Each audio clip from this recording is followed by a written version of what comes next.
আমরা এবার একটু সরাসরি চলে যেতে চাই চট্টগ্রামে, অর্থাৎ বাংলাদেশের বাণিজ্যিক রাজধানী চট্টগ্রাম। আর এই চট্টগ্রামেরও আরেকটি অর্থনৈতিক রাজধানী রয়েছে, সেটিকে বলা হয় চট্টগ্রাম 11 আসন।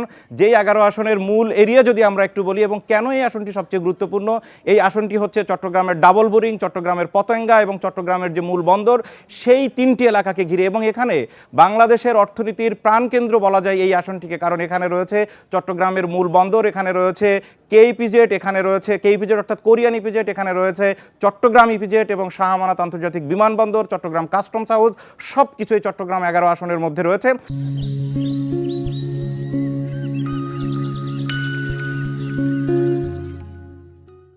এইখানে যারা প্রতিদ্বন্দ্বিতা করছেন, অনেক প্রার্থী রয়েছেন, তার ভিতরে গুরুত্বপূর্ণ দুজনের কথা না বললে নয়। আমির খসরু মাহমুদ চৌধুরী, যিনি বিএনপির জাতীয় স্থায়ী কমিটির সদস্য, এবং একই সাথে জামায়াতের শফিউল আলম, যিনি এই চট্টগ্রামেরই একজন কমিশনার ছিলেন। আজকে তিনি চট্টগ্রামের অন্যতম বড় প্রতিদ্বন্দ্বী হয়ে উঠছেন।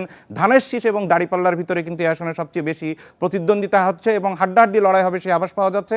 মোট ভোটার এই আসনটিতে 4,95,278, ভোট কেন্দ্র রয়েছে 143টি। আমির খসরু মাহমুদ চৌধুরীকে নিয়ে একটু আলাদা করে বলতে হয়, কারণ চট্টগ্রামের শুধু নয়, বাংলাদেশের অন্যতম রাজনীতির অন্যতম একটা বড় নাম তিনি। এবং আমির খসরু মাহমুদ চৌধুরীর যদি আমরা একটু ইতিহাস একটু ঘাঁটি, তাহলে আমরা দেখতে পাবো 1991 সালে খালেদা জিয়ার ছেড়ে দেওয়া একটি আসন চট্টগ্রাম 8-এ তিনি উপনির্বাচন করে কিন্তু প্রথম সংসদ সদস্য নির্বাচিত হয়েছিলেন। একই সাথে তিনি পরবর্তীতে যেটি দেখা গেল, 96-র যেই নির্বাচনে বিএনপি, ফেব্রুয়ারির যে নির্বাচনে বিএনপি রাষ্ট্র ক্ষমতায় এসেছিল, সেই নির্বাচনে তিনি সংসদ সদস্য হয়েছেন। পরবর্তীতে 96-র যে জুনের যে নির্বাচনটি পরবর্তীতে হয়েছিল, সেখানেও তিনি সংসদ সদস্য নির্বাচিত হয়েছেন এবং 2001 সালে তিনি আবারও সংসদ সদস্য নির্বাচিত হয়ে বাণিজ্য মন্ত্রীর দায়িত্ব গ্রহণ করেন। আমির খসরু মাহমুদ চৌধুরী তিনি কিন্তু একটি রাজনৈতিক পরিবার থেকে এসেছেন। তার বাবা মাহমুদুন নবী চৌধুরী 1954 সালের যে যুক্তফ্রন্টের সরকার ছিল, সেখানেও কিন্তু তিনি মন্ত্রী ছিলেন। চট্টগ্রামের কথা বলছিলাম, এবং এইখানে আমাদের সহকর্মীরা চট্টগ্রাম থেকে যেটি জানিয়েছেন, এবং গত প্রায় মাসখানেকের যেই আমাদের যে স্টাডি এবং আমরা যে মাঠ পর্যায়ের যে খবরাখবর পাচ্ছি, সেখানে জামাতের যিনি প্রার্থী রয়েছেন মোহাম্মদ শফিউল আলম, তিনি কিন্তু ভালোই টক্কর দিচ্ছেন আমির খসরু মাহমুদ চৌধুরীর সাথে।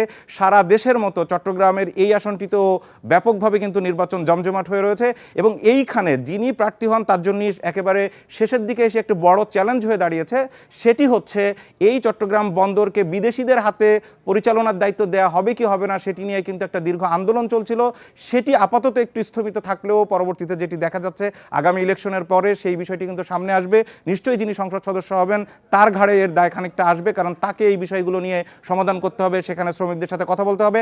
আমরা সরাসরি একেবারে চট্টগ্রাম 11 আসনের মূল মাঠে যেতে চাই। সেখান থেকে আমাদের সাথে যুক্ত রয়েছেন সহকর্মী আব্দুল্লাহ রাকিব। রাকিব, আমরা সরাসরি আপনার কাছে একটু চট্টগ্রামের মাঠের খবর জানবো, যে চট্টগ্রামের 11 আসন, চট্টগ্রামের সবচেয়ে গুরুত্বপূর্ণ আসন, সেই আসনের আসলে এখনকার সর্বশেষ কি অবস্থা, এবং নির্বাচনের আর একটি দিন, এই আজকের দিনটি বাকি রয়েছে, গতকাল রাতের খবর এবং আজকের সর্বশেষ আপডেট জানবো আপনার কাছ থেকে। চট্টগ্রামের যে 16টি আসন রয়েছে, এই 16টি আসনের মধ্যে সবচেয়ে গুরুত্বপূর্ণ এই চট্টগ্রাম বন্দর পতেঙ্গা নিয়ে গঠিত যে চট্টগ্রাম 11 আসনটি। এবং প্রচারণার শুরু থেকে, অর্থাৎ 22 জানুয়ারি থেকে যেদিন থেকে প্রচারণা শুরু হয় এবং সর্বশেষ যেদিন সবশেষ প্রচারণা চালাতে পারেন প্রার্থীরা, সেদিন পর্যন্ত একেবারে জমজমাট ছিল। প্রার্থীদেরকে আমরা বিশেষ করে এখানে যে 11 জন প্রার্থী, সেই 11 জন প্রার্থীর মধ্যে প্রধান যে দুজন প্রার্থীর মধ্যে প্রতিদ্বন্দ্বিতা হবে বলে ধারণা করছেন ভোটাররা, সেই দুজন প্রার্থীকে আমরা শুরু থেকে মাঠে চষে বেড়াতে দেখেছি। এছাড়া তাদের পাশাপাশি অন্যান্য যে দলের প্রার্থীরা রয়েছেন, তাদেরকেও আমরা মাঠে সরব উপস্থিতি দেখেছি। এবং এই আসনটি অত্যন্ত গুরুত্বপূর্ণ এই বিধায় এখানকার চট্টগ্রাম, বাংলাদেশের অত্যন্ত গুরুত্বপূর্ণ যে চট্টগ্রাম বন্দর সহ রাষ্ট্রীয় অনেকগুলো স্থাপনা রয়েছে, বিশেষ করে চট্টগ্রামের যে আন্তর্জাতিক বিমানবন্দর, তেল শোধনাগার থেকে শুরু করে দুটি ইপিজেডের অবস্থান এই আসনে রয়েছে। এবং এই এলাকার যারা ভোটার রয়েছেন, তারা প্রত্যেকেই আসলে বিভিন্ন জেলা থেকে আসলে এই এলাকায় কর্মসূত্রে এখানে এসেছেন। ফলে এখানকার স্থানীয় ভোটারের চেয়ে যারা বিভিন্ন জায়গা থেকে এখানে এসে চাকরি সূত্রে থাকছেন, সেই ভোটারদের প্রাধান্যটা অনেকটা বেশি। প্রায় 5 লাখ ভোটার রয়েছে, যেখানে নারী এবং পুরুষ ভোটার প্রায় সমানে সমান। এবং এই আসনে ধারণা করা হচ্ছে যে নির্বাচনের যে প্রতিদ্বন্দ্বিতা মূলত আমির খসরু মাহমুদ চৌধুরীর সাথে হবে। জামাতে যিনি প্রার্থী আছেন শফিউল আলম, তিনি একই আসনের একটি ওয়ার্ড থেকে কাউন্সিলর নির্বাচন করেছিলেন, দীর্ঘদিন কাউন্সিলর ছিলেন এবং মাঠ পর্যায়ে তার সাংগঠনিক দক্ষতা রয়েছে। এবং আওয়ামী লীগ সময়ে তিনি আসলে সেই এলাকার কাউন্সিলর হয়ে গণমানুষের সাথে কাজ করেছেন, সেটির পক্ষে আসলে মানুষজন কথা বলছেন। এবং জামাতের প্রার্থী যিনি আছেন, তিনিও তার সেই পরিস্থিতিটাকে মাঠে তুলে ধরছেন। একটা বিষয় সেটি হচ্ছে, কালকে যেহেতু ভোট গ্রহণ শুরু হবে 7:30টার দিকে, একটু জানতে চাই, এই যে বন্দর এলাকায়, মানে আপনারা বা পুলিশের সাথে কথা বলে কোন কেন্দ্রগুলোতে একটু বেশি নজর থাকবে বা খানিকটা ঝুঁকিপূর্ণ মনে হচ্ছে, আলাদা করে একটু আইন শৃঙ্খলা বাহিনীকে সেই দিকে নজর দিতে হবে, এরকম আছে? বন্দর পতেঙ্গার যে আসনটি রয়েছে আসলে এইখানকার যে কেন্দ্র 143টি কেন্দ্র রয়েছে, 143টি কেন্দ্রের মধ্যে অল্প কিছু কেন্দ্র আসলে গুরুত্বপূর্ণ হিসেবে পুলিশের ভাষায় যেটি তারা বলছে অধিক গুরুত্বপূর্ণ। তবে সেই কেন্দ্রগুলোতে এবারে আমরা আইন শৃঙ্খলা রক্ষাকারী বাহিনীর এবং যারা মাঠ পর্যায়ে বিভিন্ন সংস্থা রয়েছে তাদের যে জরিপ তাদের যে তথ্য তারা বলছে খুব বেশি সংঘাত সংঘর্ষ কিংবা কোনো ধরনের কোন হানাহানির কোনো ঘটনা তারা এবার ধারণা করছেন না। তবে সেইটিকে মাথায় রেখে তারা যে একেবারে প্রস্তুতি রাখেননি তাই নয়, আমরা দেখেছি সব ধরনের প্রস্তুতি এই আসনটিতে রয়েছে।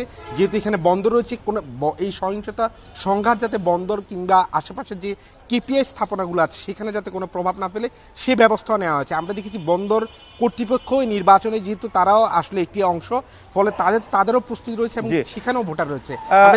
রাকিব, আরেকটা প্রশ্ন করতেই হচ্ছে, সেটি হচ্ছে বাংলাদেশের অর্থনীতির অন্যতম চালিকা শক্তির যে জায়গায় চট্টগ্রাম বন্দর, এই যে নির্বাচনের আজ আগামীকাল বা তার পরের দিন এই বন্দরের ব্যবস্থাপনা কি সব ঠিকঠাক থাকবে নাকি এইখানে কোনো ধরনের ছন্দপতন হচ্ছে, একটু জানাবেন। বন্দরের ব্যবস্থাপনায় আসলে কোনো ছন্দপতনের কোনো আভাসই নেই এবং যেটি আগামীকাল যে নির্বাচন হবে সারা দেশের সবকিছু মোটামুটি জরুরি সেবা ছাড়া সবকিছু আসলে বন্ধ থাকবে, কিন্তু চট্টগ্রাম বন্দরের যে অপারেশনাল কার্যক্রম সেটি এক মুহূর্তের জন্য বন্ধ হচ্ছে না। বন্দরের ভেতরের যে লোডিং আনলোডিং সেটিও চলমান থাকবে। এছাড়া যদি আমরা আগামী দিনে বন্দর কেন্দ্রিক যে ব্যবসা বাণিজ্য এবং বন্দরের যে টার্মিনাল দেওয়ার যে কথাটি চলছিল এবং যে চুক্তিটি এখনও চলমান রয়েছে, যে চুক্তির নেগোসিয়েশনটি, সে আন্দোলনেই সাম্প্রতিক যে আন্দোলন সেটিতে আসলে আমির খুসরো মাহমুদ তিনি আসলে হস্তক্ষেপ করে এটি স্থগিত করার জন্য নেতাকর্মীদের দিকনির্দেশনা দিয়েছেন এবং যারা আন্দোলন করেছেন তারা আসলে বিএনপির রাজনীতির সাথে জড়িত।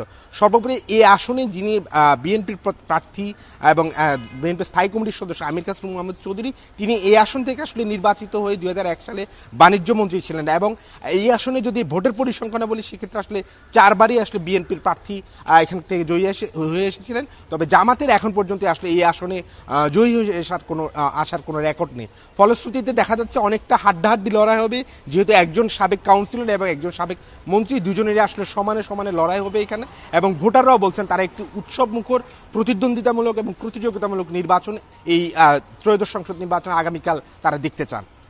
একদম শেষ প্রশ্ন, সেটি হচ্ছে আব্দুল্লাহ রাকিব, আমরা শুধু চট্টগ্রাম 11 নিয়ে কথা বলছিলাম, পুরো চট্টগ্রামের আইন শৃঙ্খলা পরিস্থিতি কি, পুলিশ কি করছে এই মুহূর্তে, গতকাল রাত্রে আপনারা ঘুরেছেন, সেনাবাহিনীর টহল কোন পর্যায়ে, বিজিবি কি করছে, একটু আমাদেরকে জানাবেন।